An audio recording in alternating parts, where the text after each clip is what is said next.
Bon, écoute, la destitution de Jean-Marc Kaboun est pour moi une déception. Et pour moi, quelque chose de regrettable. Regrettable non seulement que Jean-Marc n'est plus premier vice-président, mais c'est l'avenir de tout un peuple qui est compromis. Compromis à cause d'une génération politique sans conscience. Sa conscience. Imaginez-vous qu'on s'est mis d'accord pour qu'on fasse une coalition. L'idée qu'on puisse véritablement avoir un groupe incolore qui n'a qu'une mission de se battre pour relever le défi de la pauvreté de notre peuple. Et donc, il fallait, coûte que coûte, que l'on oublie des querelles, que l'on oublie des antécédents, qu'on mette de côté les tensions, et que l'on travaille dans la perspective de répondre à cette préoccupation. Mais au moment où on attend que nous puissions faire un travail d'ensemble, c'est au même moment où chacun a son agenda, chacun dispose de ses intérêts cachés, et c'est l'occasion maintenant de pouvoir mettre de côté ceux qui peuvent remettre en question véritablement ces intérêts. Et ça, c'est un danger public. Je le déplore et je condamne systématiquement cette façon de faire les choses. Et qu'est-ce qu'on peut présager de l'avenir politique de l'UDPS dans le cadre de la coalition FCC-CACH?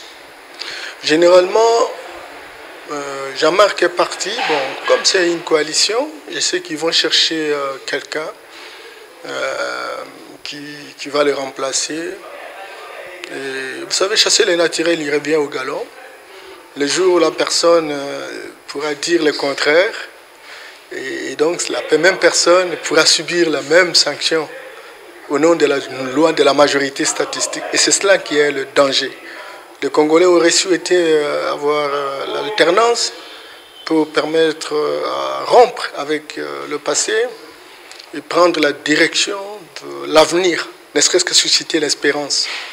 Mais là, nous assistons naturellement à une situation où les gens ne veulent véritablement pas laisser leurs intérêts, ils veulent privatiser la République. Bon, que voulez-vous?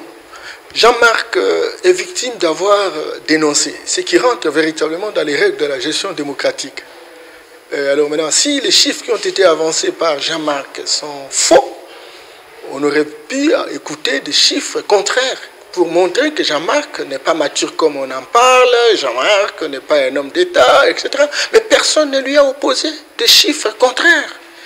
Et ça devient un danger. Être dans une coalition ne suppose pas se comploter contre tout un peuple. Ça, c'est le terrorisme politique. C'est pas normal. Moi, j'aurais aimé, et sincèrement, qu'on lui oppose des chiffres.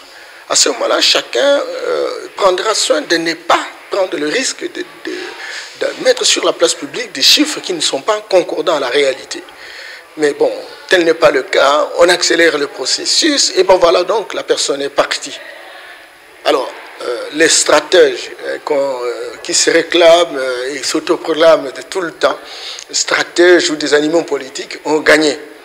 Mais ils auraient pu véritablement mettre au service de la nation cette animalité politique qui aurait pu servir à quelque chose parce que notre peuple continue à couper dans la misère la plus intolérable. Et donc, conséquence, il y aura suspicion, il y aura tension, il y aura querelle dans la coalition, ce qui ne va pas donner la possibilité, au président de la République et à son gouvernement de répondre aux préoccupations parce que la cohésion est en train véritablement de se fragiliser et cela est un danger public pour notre peuple. Il faut donc aujourd'hui plus que jamais à l'UDPS que le calme revienne, que la sérénité gagne le cœur, que les gens se préparent pour fonctionner comme un instrument très professionnel en prévision des échéances prochaines. Et non seulement en prévision de ces échéances, mais aujourd'hui, nous avons intérêt, naturellement, à soutenir le président de la République pour qu'il puisse réussir le pari dans une zone de turbulence, où il y a divergence d'intérêts, divergence des agendas, etc. Et là, le calme est important. Il n'est pas bon qu'on se fragilise sur la place publique et se retenir sur cet aspect montrera, fera preuve de la maturité de tout un chacun.